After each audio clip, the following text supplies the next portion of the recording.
buenos días, bienvenidos a este cuarto encuentro de nuestras catequesis sobre el Evangelio de San Juan leído en tiempo de cuarentena. Hoy vamos a retomar el capítulo 2 del Evangelio de Juan en el episodio llamado La purificación del templo.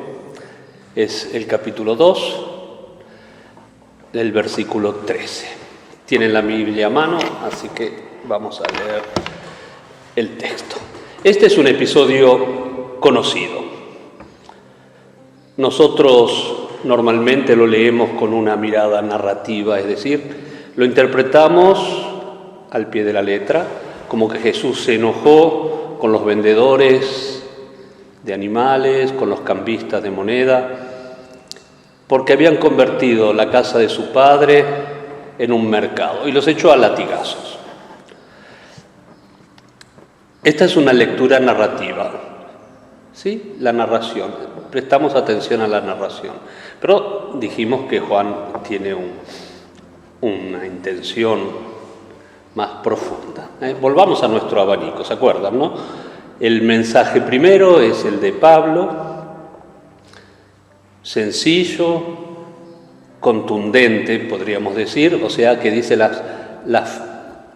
el anuncio de la fe en frases breves, que después Marcos lo pone en forma narrativa en su Evangelio, creando una estructura de la historia y de la vida de Jesús. Después vienen Mateo y Lucas, que expanden y explican lo que había dicho Marcos. De esa manera tenemos el texto como ampliado, ¿sí? ¿Se acuerdan que llegado un cierto momento, luego del Evangelio de Lucas, habían surgido otros autores que no tenemos en la Biblia, que pretendían explicar más y creaban confusión? ¿Por qué creaban confusión? Porque se olvidaban de lo esencial, que era lo que había dicho Pablo, lo que predicaban en realidad los discípulos, pero Pablo lo dejó escrito, y lo que explicaban los otros evangelios. Entonces, ¿qué hace Juan? Cierra para volver a lo esencial. Entonces, podemos preguntarnos en este momento, ¿qué nos quiere decir Juan? ¿Cuál es ese mensaje esencial de Pablo narrado por los evangelios sinópticos y que él ahora nos quiere presentar? La afirmación de Pablo es: nosotros no necesitamos el templo. Nosotros no lo necesitamos porque nuestro templo es Jesucristo. Entonces tenemos que entender ¿qué significaba el templo para los judíos? En primer lugar, el templo es la morada de Dios, es la casa, pero la casa en sentido concreto, es la casa de Dios. No era un lugar de culto, porque allí no se iba a rezar, sino que era el lugar donde Dios vivía en la tierra. Era el único punto donde entraban en contacto el cielo y la tierra. Esto significaba que fuera del templo no estaba Dios. Dios vivía solamente en el templo. Y ya se pueden ir imaginando, con lo que hemos dicho en los otros encuentros, qué significa esto o cuál es la diferencia entre la visión judía y la visión cristiana, lo que viene a ser Cristo. Entonces, el templo es la casa de Dios, el único lugar donde vive Dios, ¿sí? Y en la parte más alta del templo está lo que se llamaba el Sancta Sanctorum, que ustedes habrán oído nombrar, pero nunca nos imaginamos mucho. Pensamos tal vez que sea como la capilla del Santísimo, donde está lo más sagrado, pero no era esto, porque no iban a rezar ahí. Esa es propiamente la casa de Dios, el Sancta Sanctorum. Y como una casa estaba organizada como una casa, Tenía todas las vajillas, tenía todas las cosas que necesita una persona para vivir, y allí vivía Dios. Y ahí entraba el sumo sacerdote solamente, para ofrecer el sacrificio. Muy bien. Entonces dijimos que el templo no es un lugar de culto, porque no se va a rezar al templo. ¿Qué se va a hacer al templo? Al templo se va a ofrecer sacrificios. Son las ofrendas que se llevan al sacrificio. Y estas ofrendas que se hacían según las prescripciones bien detalladas del Antiguo Testamento, en el libro del Levítico, esas prescripciones permitían que un judío, presentando una ofrenda, fuera liberado de la culpa de sus pecados. Y lo hacía de manera sustitutiva. ¿Por qué? Porque el judío que había cometido el pecado llevaba un animal conforme al tamaño de su culpa, y con el sacrificio de ese animal que hacían los sacerdotes, sacrificándolos en el altar y después quemándolo, quedaba libre de su culpa y de su pecado. Esto se llama sustitución. El animal sustituye al que realmente cometió la culpa. Y estos sacrificios se hacían solamente en el templo de Jerusalén. Por eso se dan cuenta ustedes que es importante que en el atrio del templo estén los vendedores de animales, porque los vendedores de animales permitían a los judíos de todo el mundo llegar sin tener que llevarse de casa o una paloma, una oveja o un buey. Entonces compraban allí. Pero había otro problema, que en el templo no se admitía la moneda corriente, que era la moneda romana, la moneda pagana que tenía esculpida la cara del emperador. Esto era una blasfemia para los judíos. Entonces también eran importantes los cambistas, los cambiamoneda que estaban allí para cambiar de la moneda corriente a la moneda del templo y después con esa moneda comprar el animal para el sacrificio. Entonces, vemos la importancia de todo esto. No es que Jesús no comprende cuál es la lógica, sí comprende cuál es la lógica, pero es precisamente esta lógica la que Jesús viene a dar vuelta, ¿sí? Pablo entonces había explicado bien esta transformación.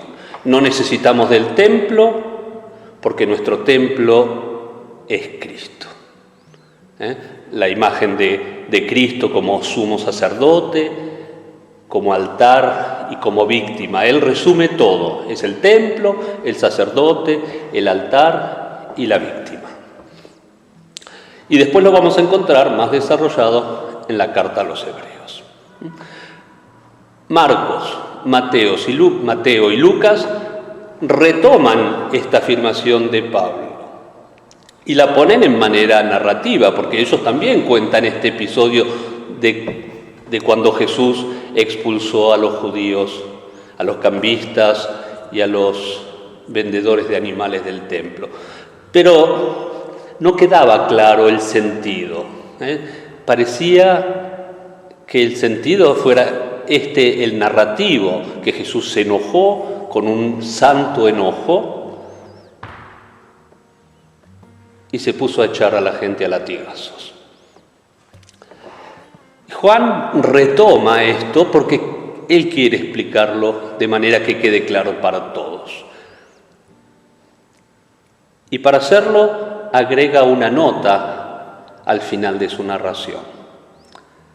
Pero el templo, dice Juan en el versículo 21, pero el templo del que hablaba Jesús era su propio cuerpo. Y subrayamos esto según lo que habíamos leído en el prólogo, en el capítulo 1. ¿Sí? Versículo 14, ¿se acuerdan? El verbo o la palabra se hizo carne y vino a habitar en nosotros. Esto significa, y ya lo hemos dicho, que la morada del Hijo de Dios, que se ha hecho carne, es precisamente la carne del hombre. La palabra se hizo carne, ¿sí? La palabra se hizo carne. Clarísimo lo dijo Juan en el prólogo. No se hizo piedra, no se hizo templo, se hizo carne.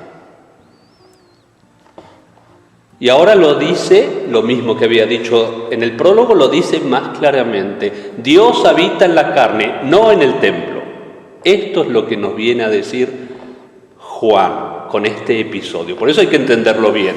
No es que está justificando un santo enojo y una santa guerra contra los vendedores del templo. No, nos está diciendo, ya no necesitamos templo. Entonces, cuando Jesús echa a estos mercaderes, está poniendo fin a una forma de considerar la presencia de Dios en la tierra. Y esto es importantísimo. Una forma de considerar la presencia de Dios en la tierra y de entender también la expiación de los pecados. Ya no se hace por sustitución. Esto se acabó.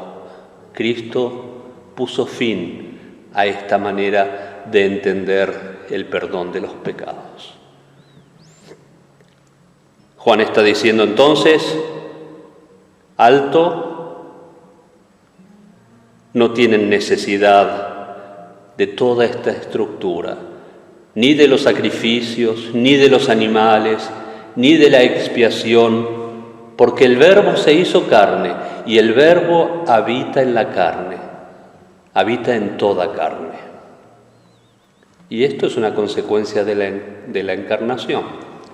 Y nos vamos dando cuenta ahora, ya en el capítulo 2, y lo vamos a ir viendo, ¿no?, que ese prólogo que hemos leído en el segundo encuentro, que es tan denso y un poco difícil, ¿no?, entrar, pero que ese prólogo ahora Juan lo va a ir explicando. Despacito va viendo las consecuencias, ¿no es cierto? En el episodio de las bodas de Caná habíamos visto que ese prólogo y esa encarnación significaba una nueva creación. Y ahora nos va a decir que esta nueva creación es un mundo donde Dios vive en la carne y que no está encerrado en un templo.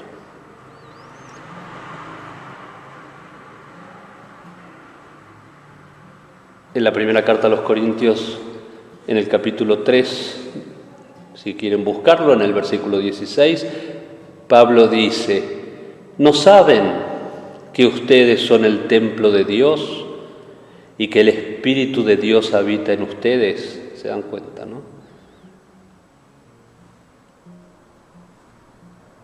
Y en los Hechos de los Apóstoles se nos narra cuando Pablo fue a Atenas y predicaba diciendo, Dios, les hablaba a los atenienses con estas palabras, Dios que hizo el mundo y todas las cosas, el Señor del cielo y de la tierra, no habita en templos construidos por manos humanas, para que los hombres lo busquen, aunque ciertamente no está lejos de nosotros, porque en Él vivimos, nos movemos y existimos. Fíjense bien, ¿no?, la diferencia. El templo de piedra, el único lugar del mundo donde vivía Dios, y cuando Cristo asume la carne, viene a vivir en toda carne. No necesitamos ir al templo. ¿Sí? En este tiempo de pandemia, de cuarentena, que no podemos ir a la iglesia, esto tiene un sentido. Y se cae todo sentido de aquellos que dicen, nos han quitado a Dios porque nos cerraron la iglesia. Piensan más como los judíos, que pensaban que Dios vivía solamente en un templo construido de piedra,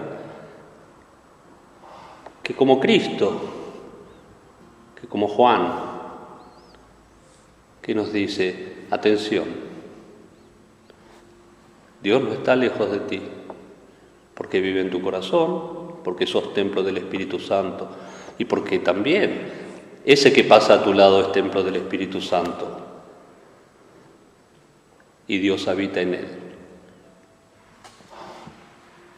Entonces, fíjense la diferencia de esta concepción del templo, pero también la concepción de sacrificio, ¿no? El sacrificio eucarístico es radicalmente opuesto al sacrificio de expiación como se presentaba en el Antiguo Testamento, ¿sí? Jesucristo, que es el Hijo de Dios y es Dios, Él se ofreció en sacrificio. Él es la víctima del sacrificio por nosotros. Y cuando nosotros celebramos la Eucaristía y lo hacemos en memoria de ese sacrificio, no lo presentamos sobre el altar para que Dios lo coma como comía las ofrendas que se quemaban, simbolizando que Dios estaba comiendo esas ofrendas. No, Cristo se ofrece el sacrificio por nosotros y somos nosotros los que comemos el sacrificio, porque nosotros somos el templo. Muchos de ustedes en este tiempo de pandemia no pueden acceder a la Eucaristía, pero esto no significa que el mundo está vacío de Dios, porque nosotros somos el templo y el Espíritu de Dios habita en nosotros. Las iglesias pueden estar cerradas, pero la morada de Dios es la carne del hombre, somos nosotros. Cada uno puede decir, yo soy morada de Dios, y también puede decir, toda persona que me cruzo por la calle es morada de Dios, es templo. Y si no puedo ofrecer el sacrificio en la iglesia, sí puedo ofrecerlo en el templo de mi hermano, en el templo de mi prójimo, de esas personas que me encuentro día a día, aunque sean pocas en este tiempo de cuarentena, pero precisamente por eso es un sacrificio de paciencia, es un sacrificio de solidaridad, es un sacrificio de confianza. Para decirlo brevemente, es un sacrificio de amor, el sacrificio de mi amor. Entonces, volviendo a Juan, se dan cuenta, ¿no? Lo que nosotros podríamos leer de manera narrativa nos está presentando un sentido más profundo, mucho más grande.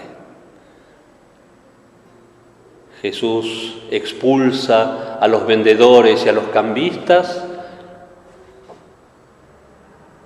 porque ya no era necesario del templo. Destruyan este templo y lo reconstruiré en 3 días. Y estaba hablando del templo de su cuerpo. Leamos lo que sigue. Seguimos en el capítulo 2, en el versículo 23. Son 2 versículos, 23 al 25. Dice así: durante su permanencia en Jerusalén, con motivo de la fiesta de Pascua, muchos creyeron en su nombre, al ver los signos que hacía. Pero Jesús no confiaba en ellos, porque los conocía a todos, y no necesitaba que le informaran sobre los hombres, porque Él conocía bien el interior del hombre. Fíjense, ¿no? Nos llama la atención que dice, muchos creían en su nombre, pero Jesús no se fiaba de ellos, no confiaba en ellos, ¿no? ¿Por qué no se confía? Fíjense, porque dice, muchos creían en su nombre al ver los signos que hacía. Jesús o Juan está haciendo referencia a que esta fe de los que creían en Jesús se basaba en hechos asombrosos, en milagros, en los signos. Y Jesús no se fía de un corazón que necesita de milagros, que necesita de cosas sobrenaturales o asombrosas para creer, porque el que cree a causa de esto se entusiasma fácilmente, pero necesita constantemente alimentar con nuevos signos, con nuevas cosas asombrosas, con nuevos milagros. Y si no tiene estos signos, estos milagros, estas cosas asombrosas, esa fe enseguida pierde el entusiasmo. Entonces la fe es otra cosa, ¿no?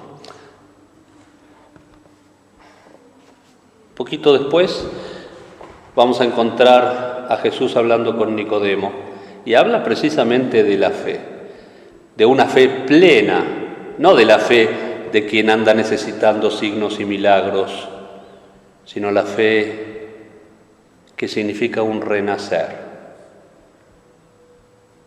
una fe que es movida por el Espíritu. Para nosotros esto hoy es importante, tener en cuenta esto, ¿no? Porque nosotros que nos hemos visto obligados a cortar, que hemos sido podados, como decíamos, refiriéndonos a la parábola de la vid y los sarmientos, debemos descubrir a Dios en lo ordinario, en las cosas ordinarias de todos los días, en nuestra casa, en el encuentro con los miembros de mi familia, o en la lejanía de tantos seres queridos que no puedo ver hace tiempo porque no puedo llegar a verlos. No es que Dios está fuera de nuestras vidas, no es que nos hemos quedado sin Dios. Dios puso su morada en nosotros y ahora debemos descubrirlo, adorarlo, amarlo, en esta forma distinta de estar con nosotros y nosotros con Él. Tengamos presente lo que acabamos de leer. Los que basan su fe en cosas maravillosas, ¿no? En que Dios les resuelva los problemas, en que Dios los haga estar bien, en que Dios los cure de todas las enfermedades. O sin llegar a tanto, en esos cristianos que necesitan siempre la misa de moda, la misa con el mejor predicador, la misa con el coro más lindo y más cantada. Eso ayuda, puede ayudar, ¿sí? Pero eso es extraordinario. Y Dios se nos quiere manifestar en lo ordinario, en lo de todos los días, en la paciencia que nos exige esta cuarentena. Ahí se nos quiere presentar ahora. Y dice, Jesús no se confiaba en ellos. No confiaba en ellos porque conocía bien lo que hay en el corazón del hombre. Y ahora comienza el capítulo 3, el diálogo de Jesús con Nicodemo. Y aquí va a quedar mucho más explicado este tema de la fe. No lo cerramos, seguimos leyendo y seguimos profundizando. Juan nos está explicando ahora, paso a paso, punto por punto, lo que nos había dicho de manera concentrada en el prólogo. Leamos entonces el principio del capítulo 3. Fíjense bien, un hombre llamado Nicodemo, miembro del grupo de los fariseos y personaje importante entre los judíos, se presentó a Jesús de noche y le dijo: Maestro, sabemos que Dios te ha enviado para enseñarnos. Nadie, en efecto, puede realizar los signos que tú haces si Dios no está contigo. Fíjense, acabamos de leer en el capítulo anterior, ¿no? Muchos creían en Él porque veían los signos y Jesús no confiaba en ellos. Y ahora viene enseguida Nicodemo y le dice: tú haces unos signos muy buenos, entonces te creo que vienes de Dios. ¿Se dan cuenta? Lo que había dicho en general ahora lo pone en un ejemplo. Nicodemo era de estos, de los que se asombraban por los signos y bueno, fue a verlo a Jesús. Y ahora Jesús lo va a hacer cambiar, no es que lo va a abandonar a esa fe superficial, pero se presenta a sí mismo con esa fe que acaba de criticar Juan. Y sigue, Jesús le dice: yo te aseguro que el que no nazca de lo alto no puede ver el reino de Dios. Rapidísimo va Jesús al grano, Yo te aseguro que el que no nazca de lo alto no puede ver el reino de Dios. Y Nicodemo repuso: ¿cómo es posible que un hombre vuelva a nacer siendo viejo? ¿Acaso puede entrar de nuevo en el seno materno para nacer? Jesús habla de nacer de lo alto y Nicodemo lo entiende al pie de la letra, ¿sí? Como decíamos narrativamente, ¿sí? Al pie de la letra. Dice: ¿cómo puede ser? Si ya es viejo, ¿cómo puede un hombre viejo volver a entrar al seno de su madre para renacer? Y Jesús lo quiere llevar a entrar en el misterio. Bueno, no le resulta tan fácil a Nicodemo entrar en el misterio. Jesús le contestó: yo te aseguro que nadie puede entrar en el reino de Dios si no nace del agua y del Espíritu. Lo que nace del hombre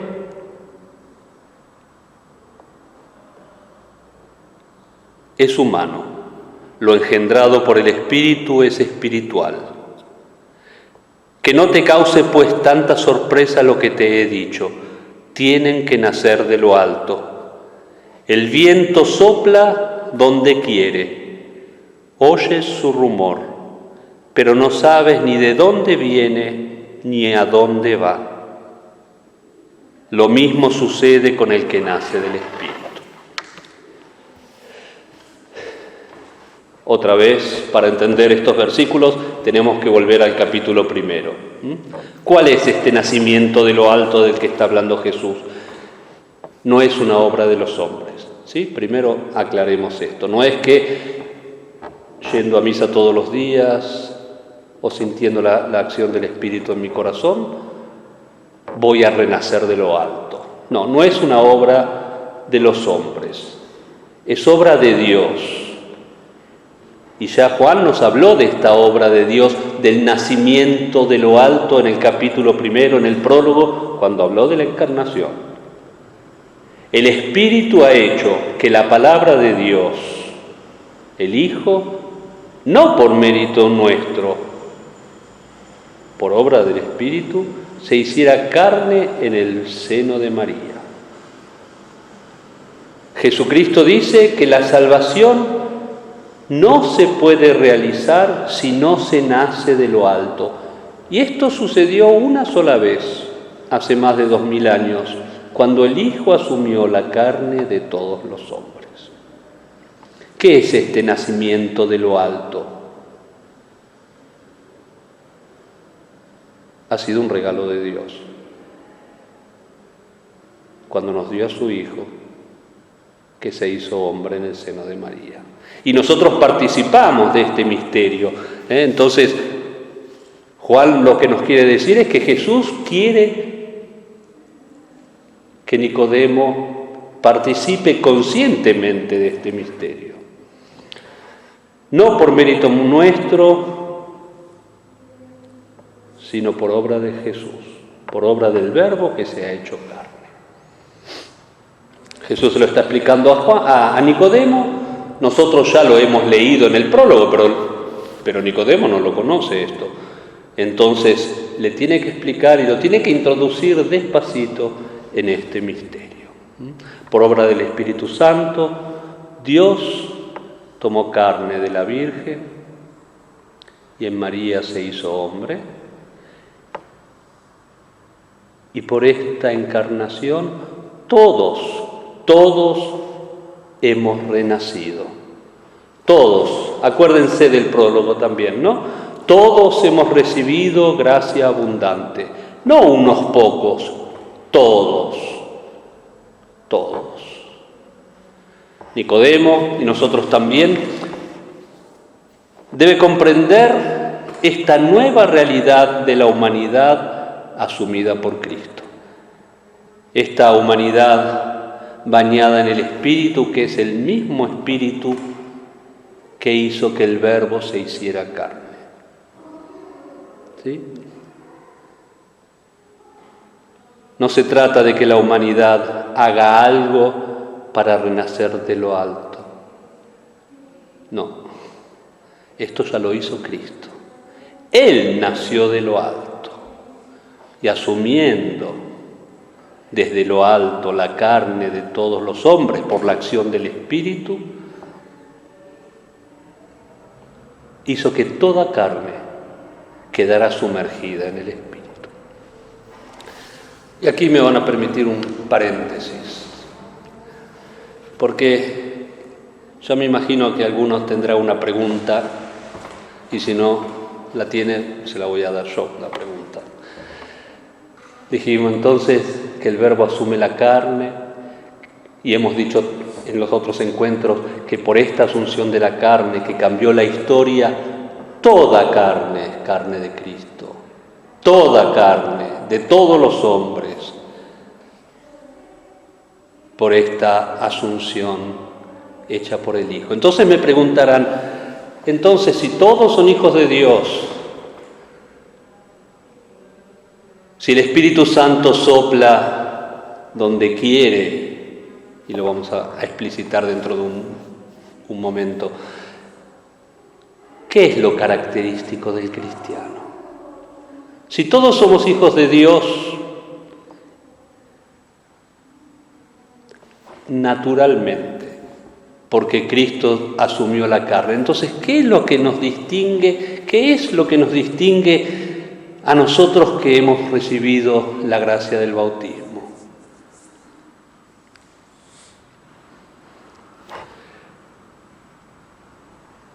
Lo que nos distingue y lo que hemos recibido es que en el bautismo, por obra del Espíritu, hemos conocido personalmente al Verbo de Dios hecho carne. No solamente que el Espíritu Santo está en nosotros, sino que lo hemos conocido. ¿Y para qué lo hemos conocido? Lo hemos conocido para reconocerlo. Y eso puede hacerlo solo el cristiano. Y es muy importante esto, porque esto es lo propio del cristiano, que lo conocemos para reconocerlo. Y lo reconocemos cuando nos habla en el corazón y nos inspira. Lo reconocemos cuando lo recibimos en el pan eucarístico, aunque no lo veamos. Pero sobre todo, el cristiano reconoce a Cristo en la carne, en esa carne que pasa a mi lado cada día,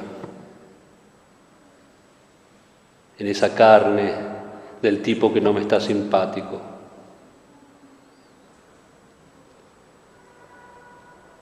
en la carne de tanta gente que me cruzo.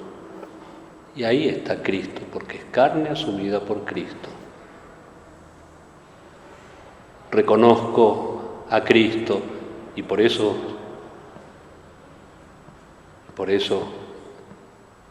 he recibido la gracia de ser cristiano. reconozco a Cristo en el que no cree, en el que no piensa como yo.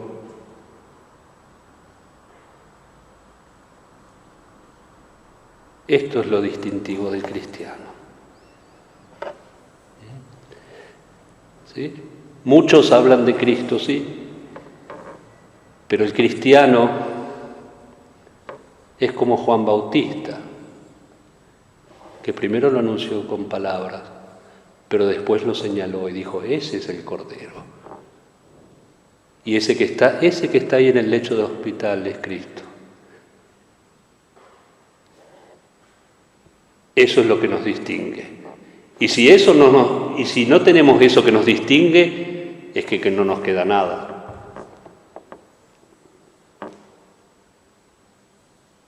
Juan el Bautista, ese es el Cordero, ese que está solo, ese que sufre.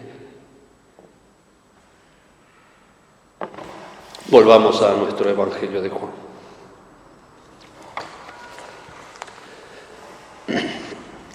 Jesús dice, los que han nacido del agua y del Espíritu son como el viento, que no sabes de dónde viene ni a dónde va. Esta acción de la gracia ya no está unida a los sacrificios, no está unida a las ofrendas, a las expiaciones, a esos mecanismos automáticos que son un poco como las cadenas que ahora, hace rato que están de moda, ¿no? Las cadenas. Entonces pasan los papelitos que rezás esta oración a San no sé cuánto y se te resuelven todos los problemas económicos, familiares, laborales. Automático. Rezo 10 credos y tengo tanto. Eso se acabó.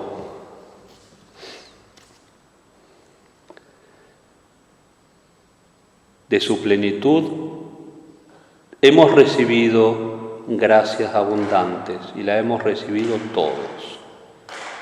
Claro que rezar nos hace bien, porque rezar es hablar con Dios, ¿sí? Si conocemos a Cristo y lo reconocemos, bueno, en el diálogo adquirimos familiaridad con este Señor. El Espíritu sopla donde quiere. En la palabra espíritu también podríamos aclarar un poquito, porque para nosotros espíritu un poco que se ha convertido en un nombre propio, ¿sí? El Padre es un nombre, Dios Padre. Jesús es el nombre de Dios Hijo. Y la tercera persona la llamamos el Espíritu Santo, y casi como que espíritu es su nombre. Y está bien, es verdad, es su nombre, pero a causa de esto hemos perdido el sentido primero de la palabra. La palabra hebrea ruh, la palabra griega pneuma, significan viento, significan soplo. También la palabra latina spiritus, fíjense que es aliento. Tenemos en castellano la palabra respirar, que es como espíritu. Dejemos respirar, de espíritu. Fíjense, la misma palabra, respirar, el espíritu que sale y entra, ese aliento. Jesús está usando la misma palabra, entonces el que nace del espíritu es como el viento, pero nosotros usamos dos palabras distintas, pero en hebreo el que nace del espíritu es como el viento, el que nace del viento es como el viento, eso está diciendo, ¿no? El espíritu es como el viento que sopla y no sabes ni de dónde viene ni a dónde va. En la misma palabra que al inicio del Génesis usa el texto para hablar de la creación. El Espíritu de Dios soplaba.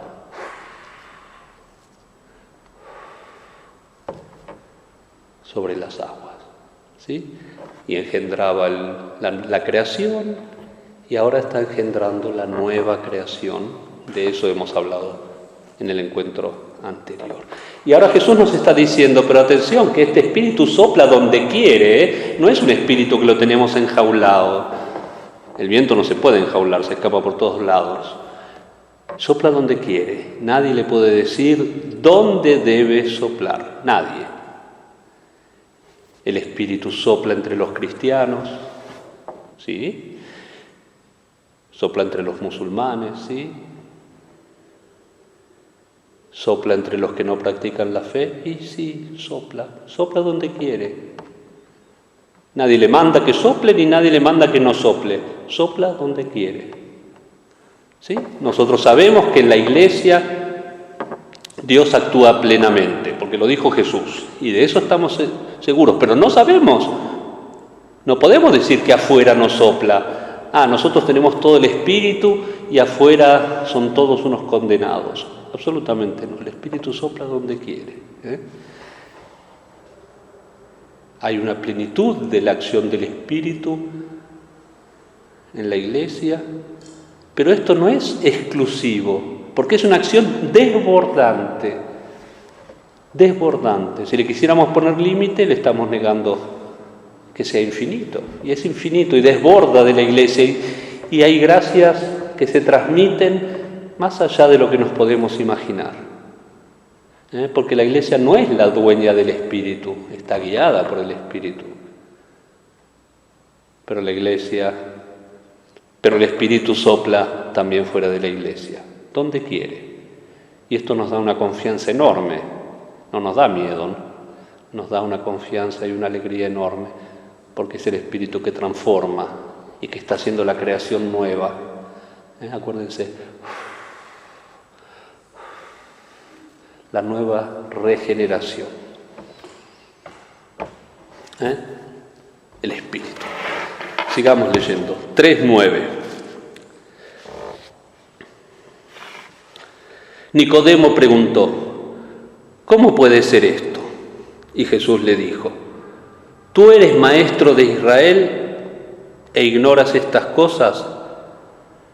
Yo te aseguro que hablamos de lo que sabemos y damos testimonio de lo que hemos visto, pero ustedes rechazan nuestro testimonio. Si no me creen cuando les hablo de las cosas de la tierra, ¿cómo van a creerme cuando les hable de las cosas del cielo? Nadie ha subido al cielo, a no ser el que vino de allí, es decir, el Hijo del Hombre. ¿Cuál es este testimonio? Este testimonio que da Jesús. ¿Qué es lo que vino a mostrarnos y que ha visto? No que ha oído, que le han contado. Jesús nos está revelando poco a poco, a Nicodemo y también a nosotros poco a poco, cómo era la vida junto al Padre antes de la creación del mundo, antes de que se encarnara. Y volvemos al prólogo. Siempre es el prólogo el que nos relaciona todo. En el prólogo dice Juan, en el versículo 18, a Dios no lo ha visto nadie jamás. No lo ha visto nadie jamás. Solamente, hay una excepción, ¿ven? Solamente el Hijo que ha venido a explicárnoslo. El Hijo ha venido a explicárnoslo. Y esto es lo que está diciendo acá en este pasaje. Yo les vengo a hablar de lo que he visto. Ha visto al Padre. Y a esto se refiere aquí. Y Jesús está hablando de sí mismo. Nadie ha subido, sino que el que ha bajado. Es el mismo. Es el mismo el que ha visto y el que da testimonio. El Hijo del Hombre. Es importante esta frase, el Hijo del Hombre. A veces pensamos que es un título. En realidad, el Hijo del Hombre, y hay otras expresiones que usaban los judíos y después pasa a la Biblia, porque los judíos piadosos, sobre todo, no solían usar el pronombre de primera persona. Fíjense, una cuestión gramatical. No solían usar el nombre de primera persona, no decían yo soy José Luis. Porque, ¿saben por qué? En primer lugar, porque los judíos no podían nombrar a Dios. Y el nombre de Dios es yo soy. Yo soy. Entonces, yo soy el que soy. Yo soy. Entonces, era muy peligroso decir yo soy José Luis, o yo soy argentino, o yo soy profesor. Entonces, para no usar esa expresión yo soy,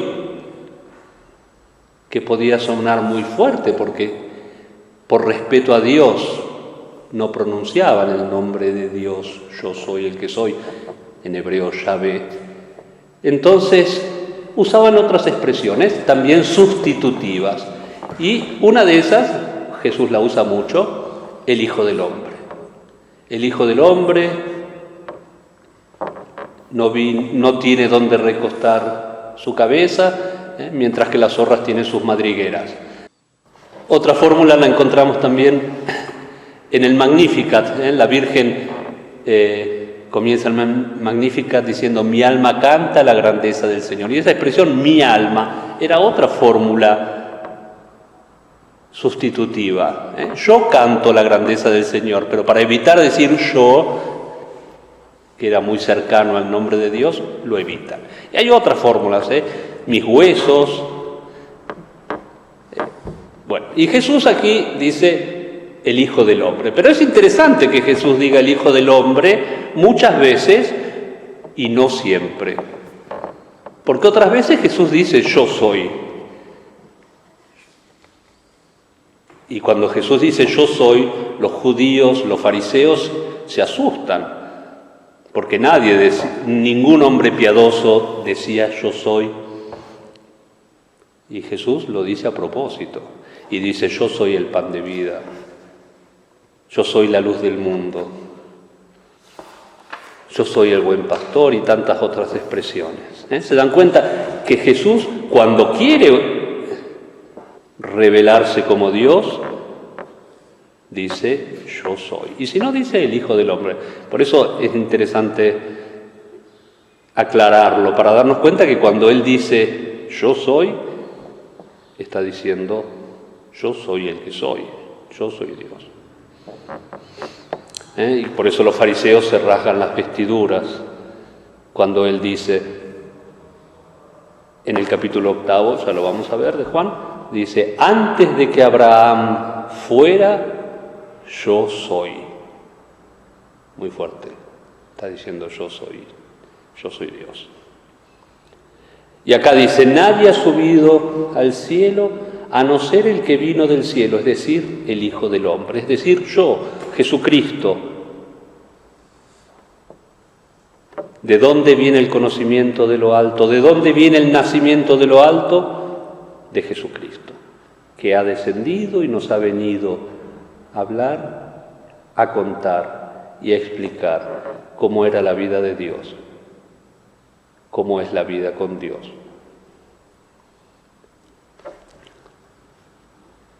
Él vino del cielo y nos trajo la vida. Y nos habla del Padre y de su vida junto al Padre antes de que el mundo fuera. Sigamos con el capítulo 14. Lo mismo que Moisés levantó la serpiente de bronce en el desierto, el Hijo del Hombre tiene que ser levantado en alto, para que todo el que crea en Él tenga vida eterna. El fin de la venida de Cristo, entonces, es salvar al mundo, ¿no? Y por eso se compara aquí con la serpiente, que nos suena raro porque cuando oímos hablar de serpiente, nos acordamos de la serpiente del Génesis, del pecado y del engaño de los primeros padres. Pero Jesús no se refiere a esa serpiente, se refiere a una serpiente que aparece en el libro de los Números, cuando el pueblo de Israel va por el desierto y se encuentran con muchas serpientes que los pican y los matan. Entonces Moisés intercede por el pueblo, le pide a Dios que haga algo y le dice, bueno, construye una serpiente de bronce Y cuando alguien sea picado por una serpiente, que mire esa serpiente de bronce y quedará salvado. Y por eso Jesús ahora se identifica con esta serpiente. Nosotros que hemos sido picados y mordidos por el pecado, mirándolo a Jesús, quedaremos salvados. Por eso vino para esto, para salvar. Tanto amó Dios al mundo que le dio a su Hijo unigénito, para que todo el que crea en Él no perezca, sino que tenga vida eterna. Dios no envió a su Hijo al mundo para condenarlo, sino para salvarlo por medio de Él. ¿Se dan cuenta, no? Entonces, vino para salvarlo, como la serpiente. Cuando hemos sido mordidos, mirémoslo. Mirémoslo. Volvamos a lo que dije antes, ¿no? Mirémoslo, reconozcámoslo. Ahí está. Ahí está. Ese es el Cordero. Ese es el Cordero.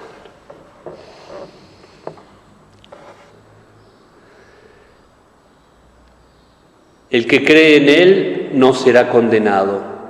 Por el contrario, el que no cree en Él ya está condenado por no haber creído en el Hijo único de Dios. A veces pensamos que el juicio es que Dios se va a sentar en un tribunal y va a andar cacheteando al que se portó mal. Y a Jesús acá está diciendo otra cosa, ¿no? Está diciendo, el que no cree en Jesús ya tiene su merecido, porque la pasa mal. Podrá divertirse mucho en esta vida, pero no va a ser feliz. Porque la verdadera vida es la vida que nos trae Cristo. Acuérdense, la vida era la luz de los hombres, ¿sí? También del prólogo. Entonces, cuando hay alguien que no tiene fe, no tenemos que pensar que Dios lo va a castigar. ¿Sí? No es la forma de Dios, porque no entendemos que haya otra forma. Y otra forma es vivir en la tristeza, vivir en la angustia, vivir sin Dios, desconectado de Dios y desconectado de esta forma de vivir con los hermanos. ¿Se dan cuenta qué profundo que es el Evangelio de Juan, ¿no? Qué profunda es la reflexión de esta comunidad. Es una comunidad que conoce muy bien las Escrituras, lo hemos visto, ¿no? Conoce muy bien el Génesis, conoce muy bien las cartas de Pablo, conoce muy bien los otros 3 evangelios y tienen esa experiencia personal tan fuerte de su relación con Cristo, pero tan fuerte también de la persecución y del distanciamiento cuando los echan de la sinagoga, que pone en marcha toda esta reflexión.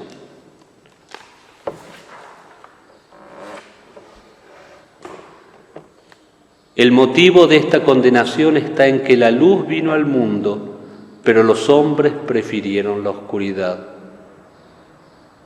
porque su conducta era mala. Aquí aparece de nuevo el prólogo, la encarnación, la luz vino al mundo. Y las obras son el juicio. ¿Se dan cuenta? Las obras son el juicio, las obras malvadas. Esas obras dan testimonio de que hemos preferido la tiniebla a la luz. O por el contrario, las obras luminosas dan testimonio de que hemos preferido la luz a las tinieblas.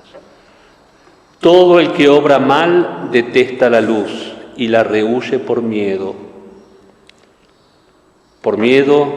a que su conducta quede descubierta. La fe no es solo una declaración de lo que yo creo, de lo que yo profeso, de lo que confieso. La fe va a las obras, ¿sí? Todo el que obra mal detesta la luz. Sin embargo, aquel que actúa conforme a la verdad se acerca a la luz para que se vea que toda su conducta está inspirada por Dios. No es solamente decir yo creo en esto, creo en lo otro, sino que esa fe tiene que llegar a las obras. La salvación no viene por el conocimiento, ya lo hemos dicho en otro encuentro.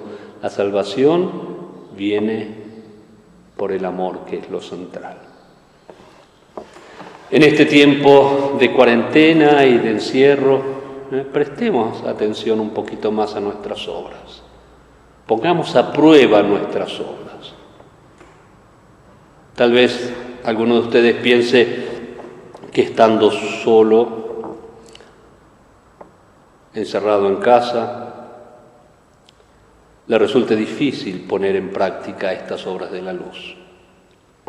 Y sin embargo, podemos poner un poco de luz en un mundo donde pareciera que tantos prefieren las tinieblas.